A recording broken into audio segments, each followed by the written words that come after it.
There's no outfit in the world of public administration more guilty of cover-ups than the whole defence bureaucracy. I'm about to talk to a lady in a moment. You won't be able to see her. She's the wife of an Afghan veteran. And here is the whole defence bureaucracy as one voice against these men who served in impossible conditions. It's called war. Yet before the Brereton report was released, as you know, the Prime Minister said it contained brutal truths. The Prime Minister apologised to the President of Afghanistan. The Chief of the Defence Force, Campbell, has never fired a weapon in anger. He told us that families in Afghanistan will be compensated, not Australian families who suffer and have suffered and have faced mental anguish leading to suicide. The Army Chief said he was sickened, not as sickened as the public are at the way our vets are treated. And of course, was it just a coincidence that the Brereton report exonerated all the top brass?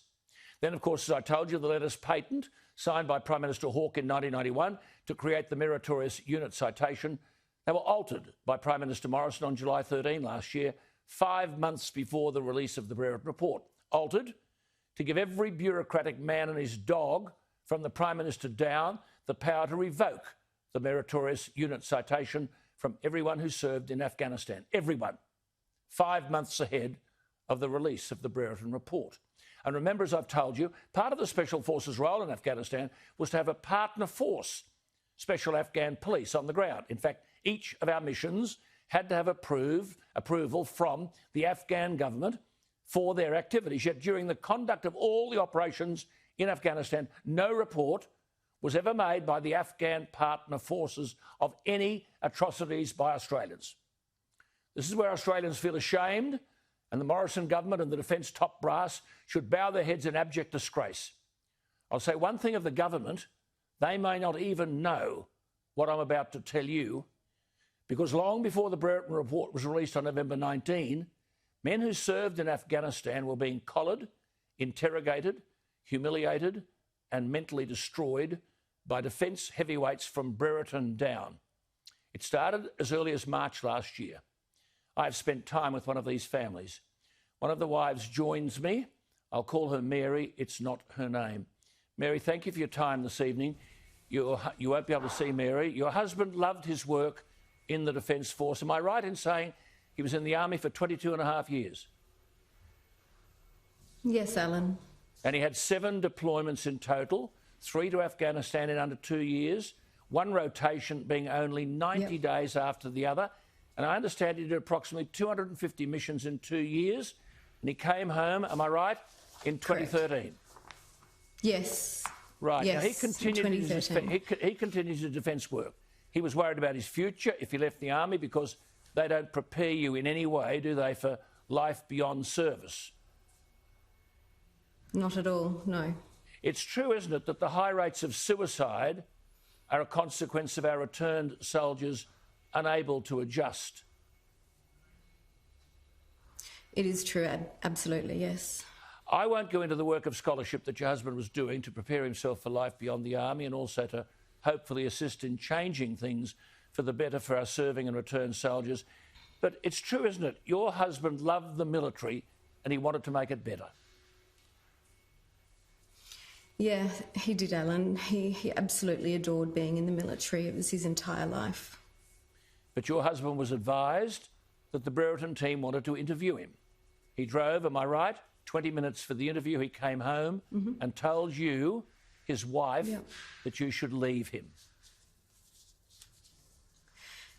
Yep, yes, he did. He looked at me. He was really distressed. And he said that I should just pack my bags and leave. You were the only person... I had to take the kids and I just had to go. You were the only... Well, you didn't go, of course, but you were the only person he could talk to about the interview, and you can't tell me or anyone what it's about, except that your husband has been destroyed. Correct. That's right. Now, the Monday night following that interview, there was a Four Corners story on the ABC. People start messaging you, asking if you're okay. They believed it was about your husband, wasn't it? Yeah, that's right. And there was a picture from a helmet cam. And from the point of that interview, your husband was morbidly depressed. He felt himself an innocent man being hung out to dry. Yeah, absolutely. And you had no support. You've got 2 children. People started calling your husband. They suspected he was the person accused of murder in the Four Corners program, murder in a war zone. Yeah. So subsequently, your husband was in Newcastle. 2 commandos whom he knew drove to Newcastle and took your husband into custody. Is that right? That is correct, yes. I had no idea what was going on. He had no idea what was going on. You know, no one was communicating with us. No one was telling us what was going on. It was a really terrifying experience. And he was flown back to Perth, and they read him a paper with words to the effect, quote, strong belief you are the person in the Four Corners program. So, no proof, no evidence, no proper judicial process. He was immediately stood down. And am I right to say they wanted to take everything from him, his pay, his house, where he lived, and that allowance of $40,000? Yep, over 40,000. It was a third of our income. That was taken straight away. It was taken, yes. And your husband was overwhelmed. With no proof. Yeah, no proof, no nothing. Your husband was overwhelmed with distress, and your 7 and 11-year-old could see this, and they would say to you, "Why is Mum crying?" Yeah, every day. Every day. Every day. It was awful. And your husband started seeing psychiatrists and psychologists, but they demanded another interview with Brereton.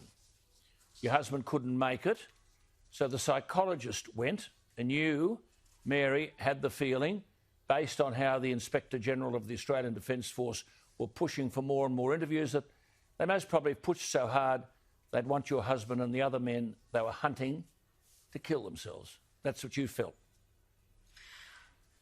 I felt, based off the behaviour of the interrogations, I'll call it, that they really were wanting someone to be pushed over the edge just to prove their narrative. So by May, your husband's health had further declined, so you sent your children back to Sydney. And your husband was in desperate need of psychological treatment, shaken and shocked, and Brereton prevented him from having that treatment. Yeah, Brereton wouldn't allow him to go into the mental health facility that we had him booked into. And then the story started. And indeed, one ABC story, which I've seen, quoted an Afghan family, presumably referring to your husband, quote, "I want the murderer shot and torn into pieces." And at this point, still no legal processes in place. No proof, no witnesses, nothing. But your husband, who loved his job, did his job then and now, is a mess. Yeah, no proof, no nothing. And you emailed the Defence Minister... Yep. Just you emailed the Defence Minister, Linda Reynolds, on a daily basis. Am I right in saying she never once responded? Yes. Not once. Not once did she respond. And, you know, she was up on base every 2 weeks working. I was 2 minutes away from that base, and she couldn't even give me the courtesy of 20 minutes of her time. It was just diabolical. And so, to this day, you've never spoken to Reynolds and she's never spoken to you. Brereton then was pushing for a second she's interview. She's never done that, no. Yeah. Brereton's pushing for a second interview. Your husband is seriously distressed. The interview took place via Zoom at the base in Perth. Am I right in saying you wanted to be in the room next door? You were worried about him. They wouldn't allow it. You weren't even allowed... You're on the base for 4 hours, but you weren't allowed in the building. Correct. Correct. I wanted to be as close as possible so that I could support him, and they just wouldn't allow it. I had to wait outside in the car park. For 4 hours. And he returned from the interview in tears. 4 hours, yes. In tears and broken. And he'd curl up at home in a fetal position. He was distressed. In a fetal position. And yes. I remember you telling me you would touch him so that he could feel a connection, and then he'd start crying. Yep. That's basically what happened. You sent the children away because of the lies being printed in the media and the violence being promoted by the ABC. No proof, no judicial process. And so your husband is suspended from the SAS in writing, but there's no proof, no evidence, no proper process. He already had war wounds. You say that his body was stuffed, but they always continued to serve because they love their country. Yes, that's correct. But you These guys will do anything to continue. Yeah, sorry? These men will do anything to continue to serve their country. They absolutely adore it. They love what they do. Yeah. And, of course, he was innocent. He believed he was innocent of what was being alleged. And every day you saw something in the media. Suddenly there was constant leaking and all this talk about we've got to get rid of the bad apples. Of course, that was a PR exercise. Yes. Who are the bad apples? I don't think they're in the lower ranks of the SAS, are they? No, they're not. They're absolutely not. The Defence Force brass? Yes, absolutely. Linda Reynolds? Absolutely. By this stage... absolutely not our guys. Absolutely. By this stage, December, the ABC are texting you. They've got your details. They know who you are. And isn't it true that Brereton... They were texting me. They were calling me. Go on. They were texting and they were calling me on my phone, catching me unawares, wanting to coerce me into talking.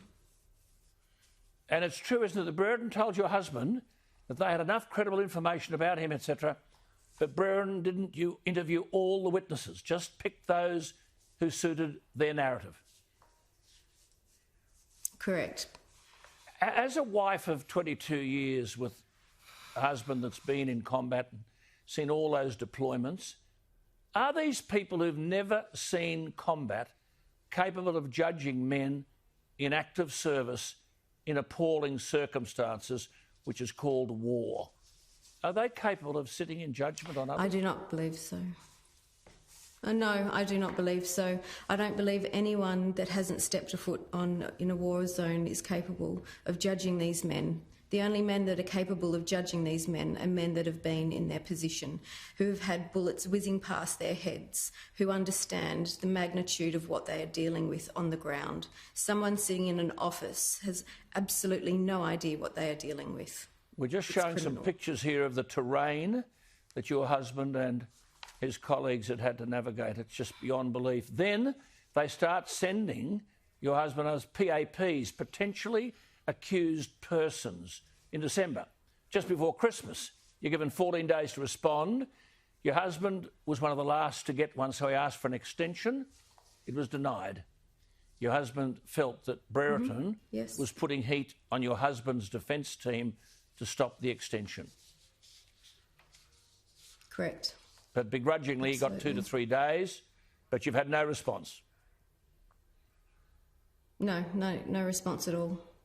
And your husband is a broken man, isn't he? Yep, he's just devastated. The ABC, leaking, the interrogation, the intimidation. He seeks medical discharge.